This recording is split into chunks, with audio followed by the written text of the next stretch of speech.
Hi, friends. This is When Are We Getting Back to Prison, Part 2. And I want to share some things with you about the resolve that many of you chaplains have, and that is to go back to prison. You can't wait to get back into prison. Well, we're not there yet. Many prisons across the nation are having some terrible times fighting against the virus.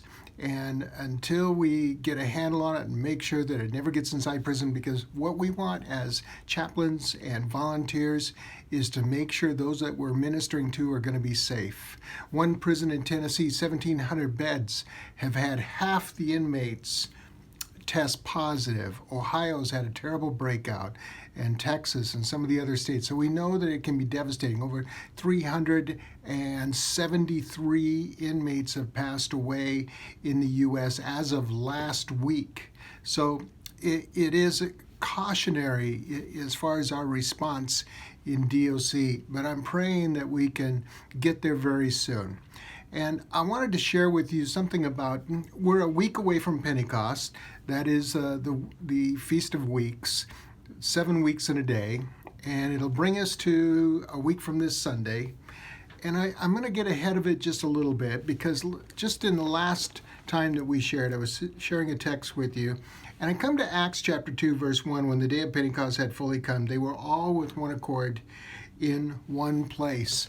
And some people get a little bit concerned about that text. I don't. I think it's empowering and launching of the church, and it's the birthday of the church for many people. So when you read that, understand that it's the promise. It is the promise of Christ that the Holy Spirit would come in John chapter 15, and the fulfilling of it happens in Acts chapter 2. And it launches the church, and it gives us that great message that Peter preached as the Holy Spirit empowers those that were in the upper room.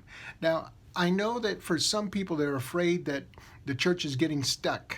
Well, I'm convinced that the church is getting empowered.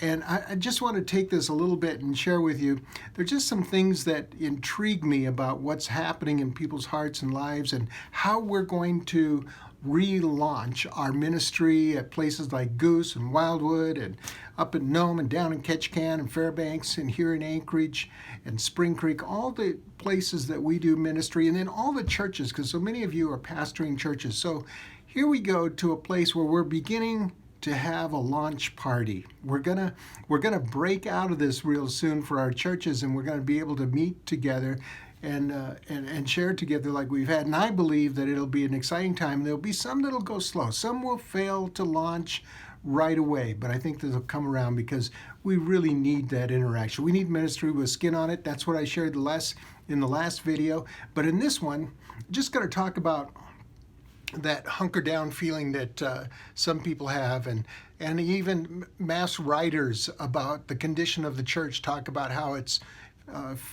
failing to launch, and that it may not be able to come out of this. I'm reminded of the USS Intrepid. I was reading an article not too long ago about it, that it first sailed in the South Pacific and battled the Japanese fleet during World War II, and it went on to serve in the Korean crisis, and then it went on to Vietnam and the blockade in Cuba and the Cuban Missile Crisis. It was involved in that, and it recovered the spaceship Mercury and then Gemini in those space missions. It lost 270 crew members, and it survived 5 kamikaze attacks during World War II, and was hit 7 times by bombs, and it was even torpedoed once. But it survived all that, and made it through that. And then in 1982, it finds its way to Pier 86 in New York, on the west side of Manhattan. And there it becomes a museum, and 700,000 visitors per year go to look at the Intrepid. It's just an amazing thing. Well, in 2006, November, they had decided to move it up the river 5 miles for a recondition. They're going to redo it and put it back into service. And so they send a tugboat out there to pull it up the river, and didn't go anywhere. So they added another tugboat. They couldn't pull it loose. They loosened the lines and everything and thought, well, we'll get a third tugboat. Well, wouldn't move. And they actually had 7 tugboats. I know a little bit about tugboats from my mom's side of the family. Tugboat operators and captains of tugboats. The family owned at least a tugboat for many years, and sometimes 2 at the same time. So they're tugboat operators, and they understand how these tractors pull. This boat wasn't going anywhere. And so it took $1 million and several more weeks, and they had to dig out around the Intrepid to finally float it loose and get it upriver. Well, for some people, that story sounds like the church that kind of stuck in the mud, and that its glory days are behind it, and that 85 to 90% of churches, some people say, and I hate reading these reports, I just get depressed, that the churches are in decline, and that America doesn't look to the church the same way it did in times past, and that its golden days are behind us, and that we won't know how to launch when we come out of it. I'm convinced, and I just attended a couple of meetings today with pastors and chaplains. I am convinced the church knows how to launch. And we're going to come through this, and we're not going to be stuck in the mud. In fact, I think there's some great things that are happening.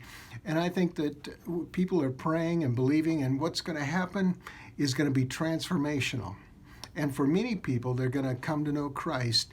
As we come out of this, we're going to see new ways to minister and see new ways to impact hearts and lives. Undeniably, it'll be slow. Progress won't be really fast. We'll have to make some wise choices. We might have to streamline decision making and maximize existing opportunities and resources and things. Things will be different. But as we submit to the head of the church, you see Christ has a plan. And it doesn't mean that the boat called the church is going to stay moored to the dock and stuck in the mud. We're going to come out. Hunkered down doesn't mean stuck in the mud at all. It means that a praying group of people are believing for a miracle, and are believing for an awakening, and believing for an outpouring, and believing for a revival. I can borrow from C.S. Lewis, and somebody kind of triggered me to think this morning. Screwtape, the demon himself, writing letters to his nephew, Wormwood. And just thinking about all of this that's been going on, could you imagine if Wormwood were to say, let's try a pandemic. That'll get it. That'll cause people to be fearful, and everyone will get scared and avoid social contact, and they won't interact, and there'll be no evangelism going on, and nobody will share their testimony, so they won't overcome by the word of their testimony. This'll work. And Screwtape looks at his nephew and says, we're not going there again. We tried that once before. We thought it would end all evangelism. The church just cleaned out its prayer closet and got stronger. And the next thing you know, there was an awakening. The next thing you know, God had an outpouring of his grace and the mercy upon his people. And the next thing you know, a revival broke out. No, we're not going to try a pandemic again. And I do believe church isn't stuck. And things like this cause us to clean out our prayer closet and maybe get our compass, spiritual compass, reset.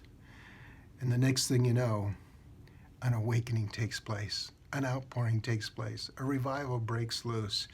We're not staying in the mud, and we're not staying docked in the harbor, but the church is launched, and God has a plan. So I really pray this, and I close with this. I pray that that as you're praying through this, Paul says in Colossians 4:18, to remember my chains. That's the way he ends the book of Colossians. Remember my chains. And I want you to pray, and pray for protection over our vulnerable inmates that are hunkered down inside, halted inside the prison. It's a petri dish, and it can be a very dangerous place to be as far as viruses are concerned. So pray over that. We've done an amazing job of keeping our inmates safe from this. And also, concerning the incarcerated mothers, they have a great concern for their children, that their children are safe on the outside.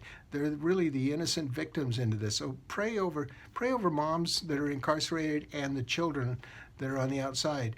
And pray that those that have been discipled will pick up the baton from what was left by some of our volunteers and carry on the mission. God bless you.